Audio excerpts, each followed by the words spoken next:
Hey everyone, welcome to my YouTube channel, the place to be to learn how to create a peaceful relationship with food, free from diets, rules, and perfectionism. My name is Katherine Metzelaar and I'm a registered dietitian and nutrition therapist, and I am so happy to have you here today. And today we're going to be talking about this big question, which is, are you actually healthy? Which really asks us or invites us to challenge our own working definition of health. What does health mean? What does it mean to you? So often in our culture, health is defined by both the wellness industry and also diet culture as well. And so this can look like health being fit into a very narrow definition, which often includes the kind of supplements maybe that you're taking, or the way in which you're moving your body, or the kinds of foods that you're eating. But I want to expand that definition today and give you 3 ways in which you can start to question your own individual definition of health and really begin to take steps to expand it.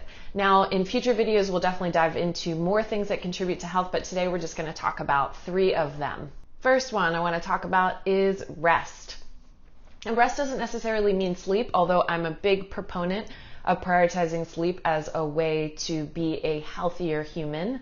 But rest can look like taking time to not do anything. It can mean putting your phone aside, taking intentional phone breaks. It can mean saying no to plans with increased frequency. It can mean intentionally not doing anything. In a culture that prioritizes doing as a way in which to measure your worth and value, doing nothing can really be a restorative act.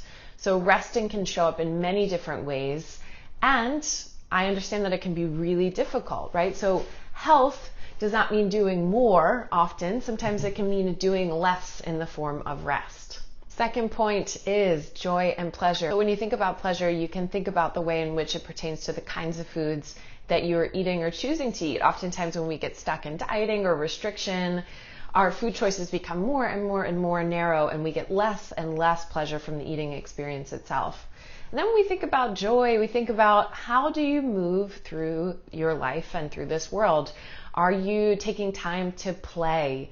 Are you connecting to people that light you up and fill you up and bring you joy? Are you doing activities in your life that bring you joy, rather than scheduling your calendar or your day in a way that takes away from the joy of your life, and you get to the end of the day and think, wow, well, I got a lot done, but I didn't experience any joy from it, or I didn't experience any pleasure from it. So ask yourself, in what ways are you practicing inviting joy and pleasure into your life, whether it's via food or otherwise?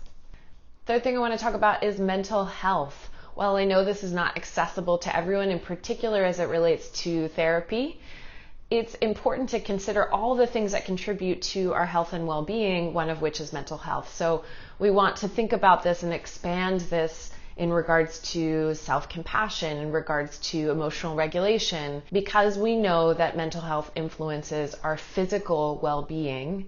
It's something that I really want to encourage you to think about and expand your definition on. That health is not simply about the foods that you eat and the way you move your body. Another important point to think about in all of this is that health is not your moral obligation. It is not the price that you pay to take up space in this world. It is not your responsibility to prioritize health in order to be a human being in this culture. Health is complex and nuanced.